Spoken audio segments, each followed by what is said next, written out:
కోసం యుద్ధం చేయమని చెప్పిన అతన్ని మించిన వీరుడెవరు? మరొక వీరుడు విస్మృత వీరుడు కాదు. ఇంతవరకు శరీరం కూడా దొరకలేదు. మన ధర్మశాస్త్రం ప్రకారం శరీరం దొరక్కపోతే మరణించలేదు అని లెక్క. పురాణాల ప్రకారం, ధర్మశాస్త్రం ప్రకారం ఎన్ని వేల సంవత్సరాలైనా సరే మరణించిన వాడి శరీరం దొరక్కపోతే ఆయన శాశ్వతంగా జీవించి ఉన్నట్టే లెక్క. సుభాష్ చంద్రబోస్ శాశ్వతంగా జీవించినట్టు లెక్క. దీనికో కథ ఉంది, చెప్తా, మీరు ఆశ్చర్యపోతారు నిజంగా. రాముడు జన్మించాడు, మరణించలేదు. కృష్ణుడు జన్మించలేదు, మరణించాడు. పురాణాల్లో ఇది ఒక రహస్యం, లోతుగా చదివితే అర్థమవుతుంది. జన్మించకుండా మరణించడం ఏమిటి? జన్మించి మరణించకపోవడం ఏంటి? జాతస్యకి ధ్రువో మృత్యుకు ధ్రువం జన్మ మృతస్య. రాముడు జన్మించాడు, మరణించలేదు. రాముడు కౌశల్యా గర్భాన పుట్టాడు, దశరథుని ఇంట్లో పుట్టాడు, అందరికీ తెలుసు, అందరూ చూశారు. జన్మించాడు కానీ మరణించలేదు.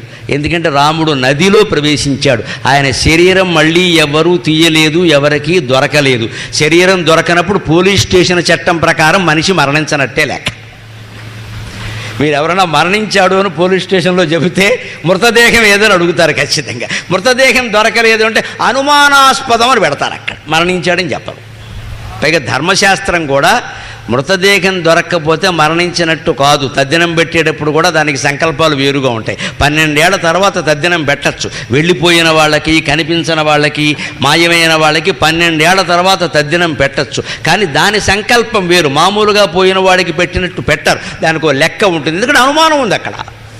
అంచేతనే పురాణాల్లో లోతుగా పరిశీలించిన పండితులు రాముడు మరణించలేదు అనేది, శరీరం దొరకలేదు, మరి ఏం చేయమంట? ఆయన వైకుంఠానికి వెళ్ళాడు, నీ ఊహ, ఎవరో చూడలేదు అక్కడ, ఫోటోలు తీరా. పైగా కృష్ణుడు జన్మించలేదు కానీ మరణించాడు. ఎందుకంటే కృష్ణుడి శరీరం దొరికింది, అడవిలో వారం రోజులు ఉండిపోయింది, అక్కడ అంత్యక్రియలు కూడా లేకుండా. తర్వాత వెళ్ళి అర్జునుడు దహనం చేశాడు దాన్ని.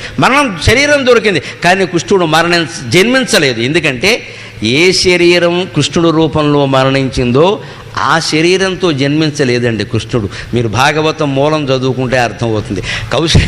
దేవకీ గర్భం నుంచి కృష్ణుడు బయటపడగానే ఎలా ఉన్నాడంటే, శాంతాకారం భుజగశయనం పద్మనాభం సురేశం విశ్వాకారం గగన సదృశం మేఘవర్ణం శుభాంగం లక్ష్మీకాంతం కమలనయనం యోగి హృద్యానగమ్యం వందే విష్ణుం భవభయకరం సర్వలోకైకనాథం.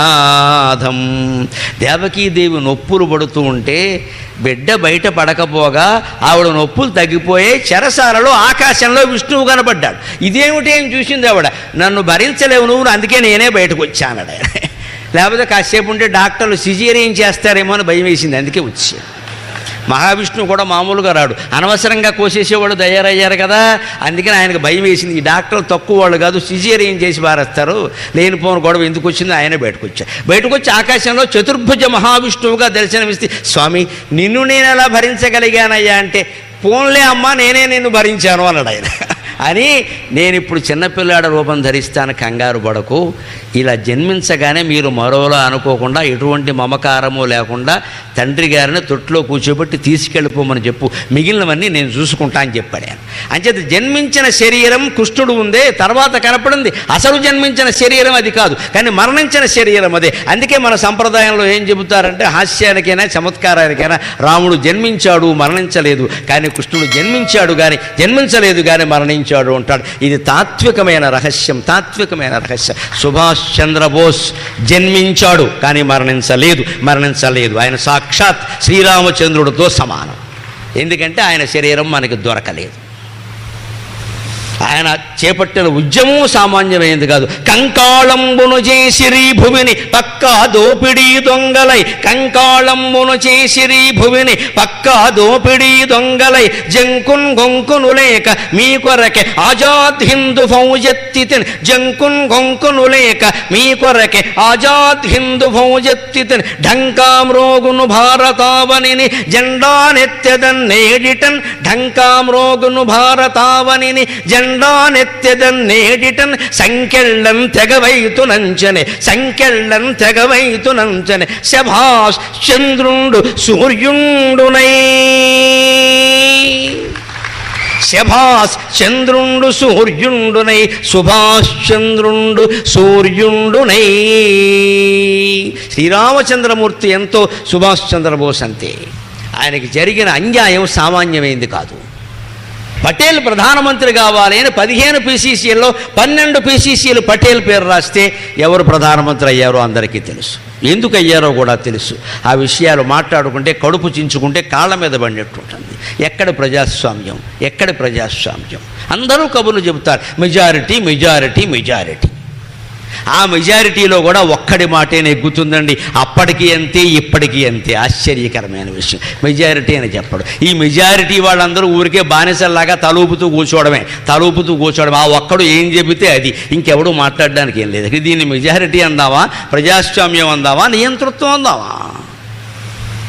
నిజంగా పటేల్ని ప్రధానమంత్రి చేయడం కోసం 12 మంది పైగా చెబితే చెయ్యాలా వద్దా? కాంగ్రెస్ అధ్యక్షుడుగా నెగ్గినటువంటి సుభాష్ చంద్రబోస్ని పనిచేయనివ్వలేదండి. తోమేశారు పట్టుకుని. హింస హింస, అతివాదం అతివాదం, వద్దు వద్దు వద్దు వద్దు, మొత్తం నిర్వీర్యం చేసేశారు. ఆయన మానసిక సంఘర్షణ ఒక వీరుడుగా ఎంత బాధపడి ఉంటాడో మనం అర్థం చేసుకోవచ్చు. అందుకే దేశం విడిచిపెళ్ళి జపాన్ వాళ్ళని పట్టుకున్నాడు. నేను ఎక్కడి నుంచో వస్తాను, సైన్యం తీసుకుని వస్తాను. అలా వచ్చి కేవలం పిడికెడు మంది సైన్యంతో ముందు అండమాన్లో ప్రవేశించాడు. అండమాన్లో భారతీయ పతాక స్థాపన చేశాడు, జాతీయ గీతం పాడించాడు, వందే మాత్ర నినాదం చేయించాడు సుభాష్ చంద్రబోస్. అటువంటి మహావీరుడే కనుక బతికి ఉండి అనంతర కాలంలో దేశానికి ప్రధానమంత్రి అయి ఉంటే దేశ భవిష్యత్తే మరొక విధంగా ఉండేది ఖచ్చితంగా. అటువంటి అమరవీరులందరినీ ఇప్పుడు మనం స్మరించుకోవాలా వద్దా? ఎవరిని వదిలిపెట్టేస్తామండి మనం? ఏమాత్రం ఏ రకంగా వదిలిపెట్టేస్తామండి? ఏమిచ్చి ఆ మహానుభావుడి యొక్క రుణం తీర్చుకుంటామండి ఖచ్చితంగా. ఈ రకమైనటువంటి త్యాగాలు ఎన్ని రకాలుగా నూరిపోసి మనం పిల్లలకి చెప్పవలసినటువంటి అవసరం ఉందండి. ఆలోచించండి మీరు ఒక్కసారి.